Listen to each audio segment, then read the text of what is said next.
پاکستان کی جیت بھارت چاروں شان چت چیمپئنز ٹرافی فیوژن فارمولے کے تحت ہی ہوگی۔ آئی سی سی نے بھی ہاں کر دی، بھارتی ٹیم تمام میچز دبئی میں کھیلے گی۔ پاکستان بھی بھارت میں شیڈیول ایونٹ نیوٹرل وینیو پر کھیلے گا۔ آئی سی سی کا اجلاس آج دوبارہ ہوگا، شیڈیول کا اعلان 1-2 روز میں متوقع۔ پاکستان 2027 میں ایک اور آئی سی سی ایونٹ کی میزبانی کرے گا، بھارتی میڈیا کا دعویٰ۔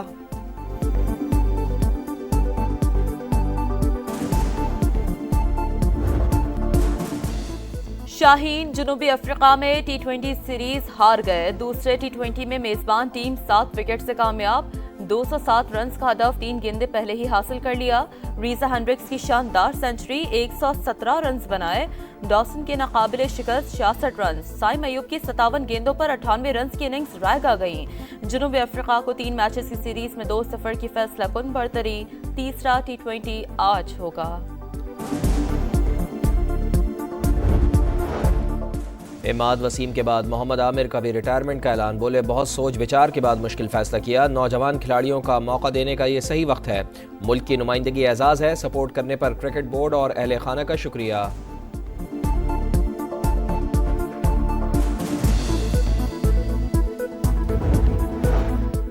شرائط نہیں مطالبات رکھے، بیرسٹر گوہر کا غیر مشروط اور جامع مذاکرات کا مطالبہ۔ چیئرمین پی ٹی آئی کہتے ہیں سیاسی مسائل کا مستقل سیاسی حل ڈھونڈنا لازم، بس بہت ہو گیا، اب بہتری کی طرف بڑھنا چاہیے۔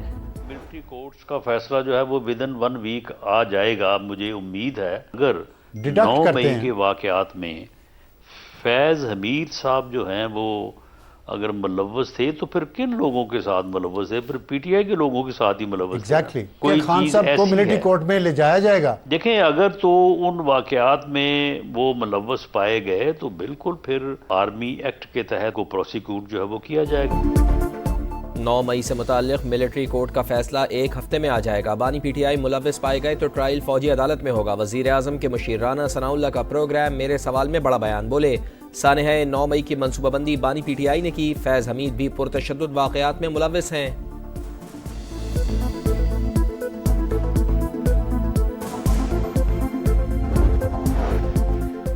سب سے طاقتور ادارے کے سب سے طاقتور شخص کو سزا ہو سکتی ہے تو بانی کو کیوں نہیں ہو سکتی؟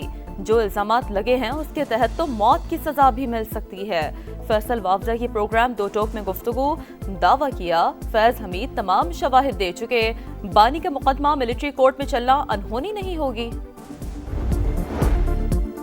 فوجی عدالتوں کو 85 سویلینز کے مقدمات کا فیصلہ سنانے کی اجازت، سپریم کورٹ کے آئینی بینچ نے سزا یا رہائی کا حکم انٹرا کورٹ اپیلوں کے فیصلوں سے مشروط کر دیا، قرار دیا جن ملزمان کو سزاؤں میں رعایت مل سکتی ہے انہیں رہا کیا جائے، جن کا ٹرائل مکمل ہو چکا انہیں جیلوں میں منتقل کیا جائے۔ ایڈیشنل اٹارنی جنرل کے مطابق 103 ملزمان میں سے 20 رہا ہو چکے۔ اعتزاز احسن نے ملٹری کورٹس میں فیئر ٹرائل نہ ملنے کا نقطہ اٹھایا، آپ کو باری پر سنیں گے عدالت کے ریمارکس، سماعت کا تحریری حکم نامہ جاری۔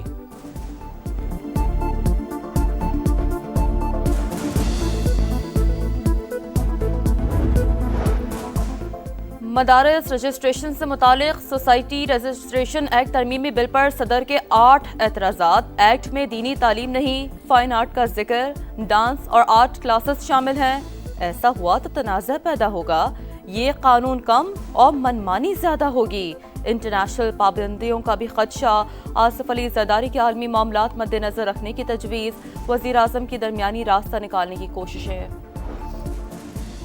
اسلام آباد میں پی ٹی آئی کا پرتشدد احتجاج، شناخت پریڈ پر بھیجے گئے 32 ملزمان کو اسلام آباد کی انسداد دہشت گردی عدالت نے مقدمے سے ڈسچارج کر دیا، دوبارہ گرفتار کیا تو پولیس والوں کو ہتھکڑی لگوا دوں گا، جج ابو الحسنات ذوالقرنین کے ریمارکس۔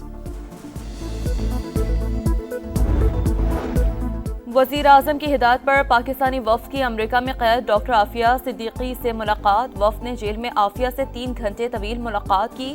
پاکستانی وفد کی کانگریس اور محکمہ خارجہ کے حکام سے بھی ملاقات، وفد کی امریکی حکام سے ڈاکٹر عافیہ صدیقی کی رہائی کی اپیل۔ پاکستان اور چین ایک دوسرے کے ساتھ اخلاص کی ڈوری میں بندھے ہوئے ہیں، چین تاریخ کے ہر موڑ پر پاکستان کے ساتھ کھڑا رہا۔ وزیر اعلیٰ پنجاب مریم نواز کی گوانگجو کے وائس گورنر سے گفتگو، کہا یقین ہے پنجاب کے عوام دورہ چین کے ثمرات سے مستفید ہوں گے۔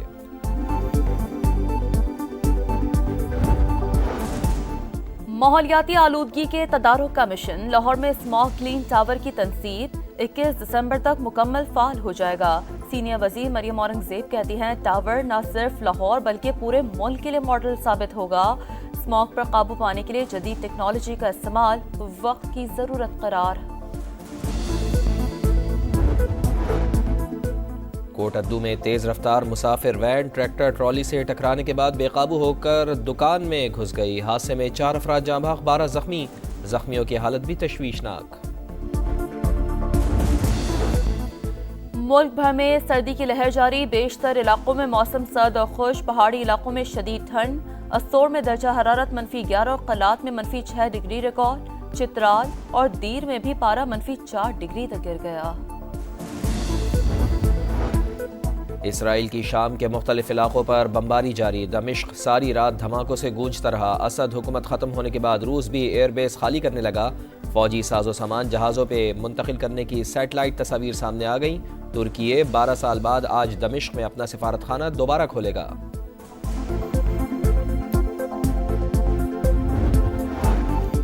اسرائیل کے غزہ پر مظالم جاری، نصیرات کے بعد اسرائیل کی جبالیہ پر پھر بمباری، 4 فلسطینی شہید، 24 گھنٹوں میں 44 شہادتیں، مجموعی تعداد 44,880 ہو گئی۔ OIC کی اسرائیلی حملوں کی شدید مذمت، جارحیت فلسطینیوں کی نسل کشی قرار۔ جھلمکسی میں ڈیزرٹ چیلنج جیپ ریلی کا دوسرا روز، اسٹاک کیٹیگری میں 29 ڈرائیورز ان ایکشن۔ پہلے دن 63 ریسرز نے 4 مختلف کیٹیگریز میں اگلے مرحلے کے لیے کوالیفائی کیا۔ برفیلا ٹریک، ٹھنڈا ٹھار موسم، انٹارکٹیکا میں آئس میراتھن، ایتھلیٹ دوڑ لگا کر لہو گرماتے رہے۔ مردوں میں اٹلی کے اینڈریا بونانومی نے 3 گھنٹے 23 منٹ اور 37 سیکنڈ کے ساتھ کامیابی حاصل کی۔ خواتین میں امریکہ کی لیزل نے ریس جیت لی۔ جرمن فٹ بال لیگ میں فرائیبرگ نے وولفسبرگ کو 2 کے مقابلے میں 3 گول سے ہرا دیا۔ لوکاس کوبلر نے 2 گولز اسکور کیے۔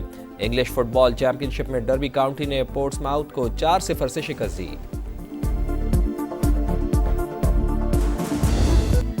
ہنگری میں ورلڈ سوئمنگ چیمپئن شپ جاری، امریکہ کی سوئمر گریشن والش نے ایک اور ورلڈ ریکارڈ بنا دیا۔ 100 میٹر بٹر فلائی کیٹیگری میں 52.87 سیکنڈ میں فنشنگ لائن پر پہنچ گئی۔ منفرد اسلوب اور عمدہ اشعار، ایک سے بڑھ کر ایک شاہکار، اردو کے مقبول شاعر جان ایلیا کا آج یوم پیدائش۔